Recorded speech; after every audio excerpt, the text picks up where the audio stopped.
29 सितंबर 2008। जगह महाराष्ट्र का मालेगांव शहर। समय रात 9:35।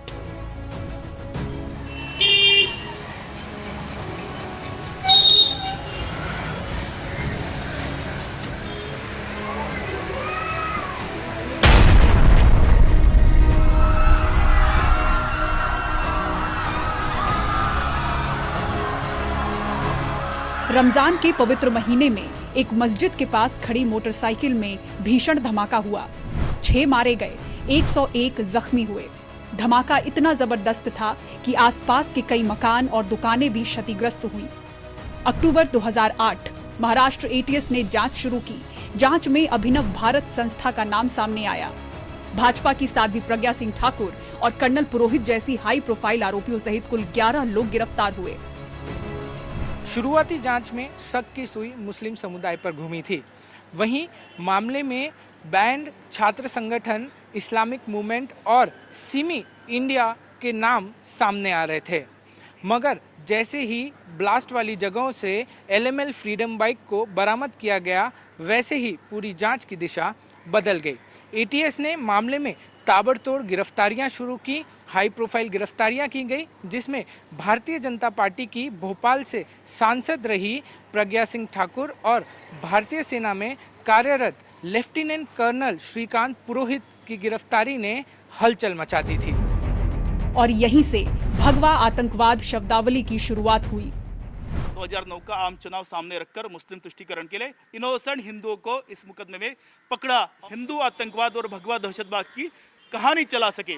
2009 का आम चुनाव सामने था। इस देश में पहली बार देशभक्तों को, सामाजिक जीवन देने वालों को, निस्वार्थ भाव से, कर्तव्य भाव से अपना योगदान देने वालों को इस देश के अंदर ये आतंकवाद और दहशतवाद का ठप्पा लगाया गया। धमाके के बाद ऐसी भी खबरें आई थी कि विस्फोट वाली जगह पर सिमी का कार्यालय था।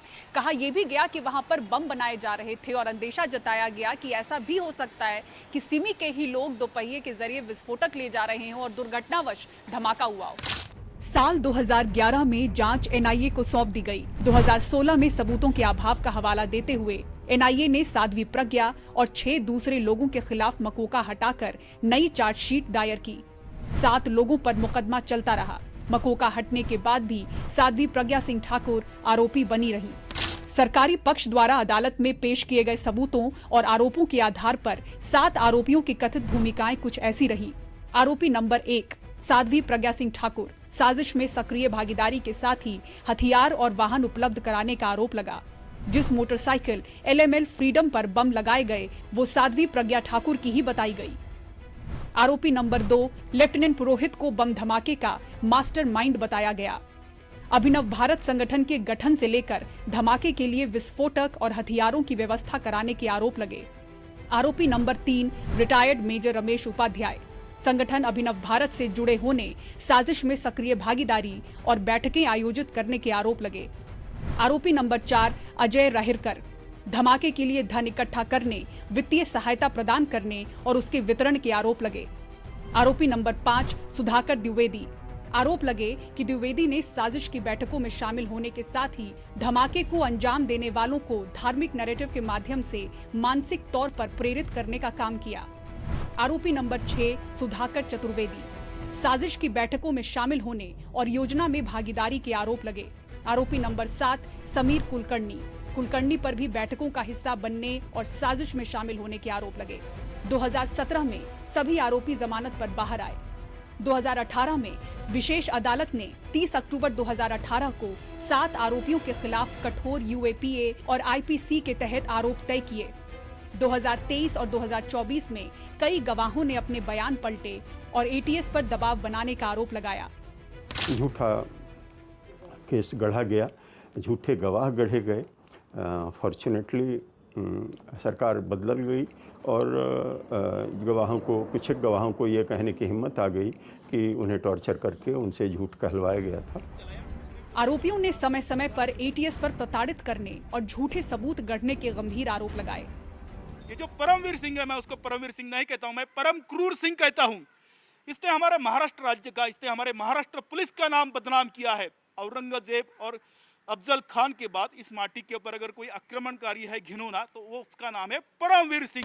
एटीएस ने उस समय के सरकार के इशारे पर खाली साध्वी जी के नहीं, सभी मुलजिमों को, सभी आरोपियों को फंसाने के लिए सबूत इकट्ठा नहीं किए, सबूत गढ़े, सबूत बनाए। बनावटी सबूतों के आधार पर ये भगवा आतंकवाद भी है, यह साबित करने के लिए सबूत गढ़े गए।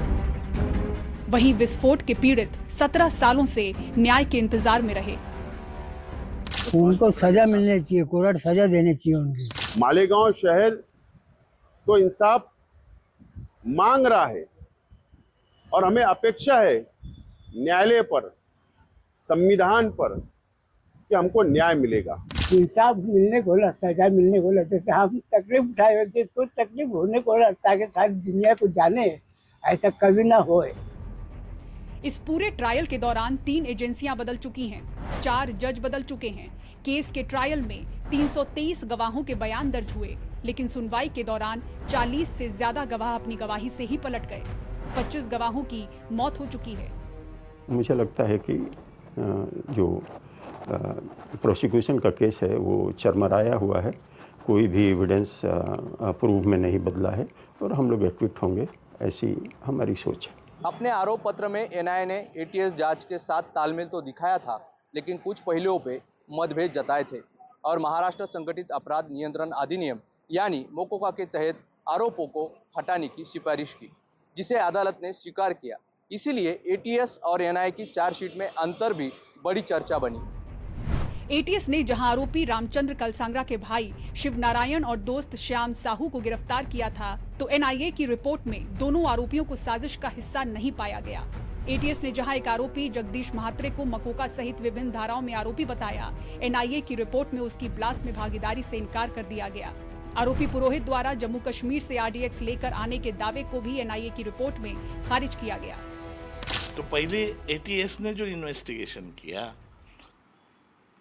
उसमें जो विटनेसेस ने 161 स्टेटमेंट में जो बयान दिए थे उससे वो मुकर गए। जब 15 कुछ सालों के बाद जब 2015 में उनका स्टेटमेंट लिया गया, 11 से जब स्टेटमेंट उनका लिया गया, तो वो पहले जो स्टेटमेंट दिए थे उससे मुकर गए और नई थियरी आने लगी।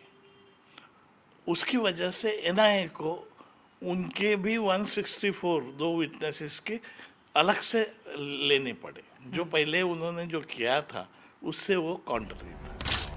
अदालत सबूत और गवाहों के आधार पर अपना फैसला करता है। 17 साल पहले हुए इस ब्लास्ट में 15 साल के लंबे ट्रायल के बीच गवाहों का पलटना, जांच एजेंसियों के तर्कों में आपसी मतभेद, जांच अधिकारियों पर प्रताड़ना के गंभीर आरोप जैसी कुछ अड़चनें इस ब्लास्ट केस को पेचीदा बनाती रही। महाराष्ट्र से ब्यूरो रिपोर्ट, एनडीटीवी इंडिया।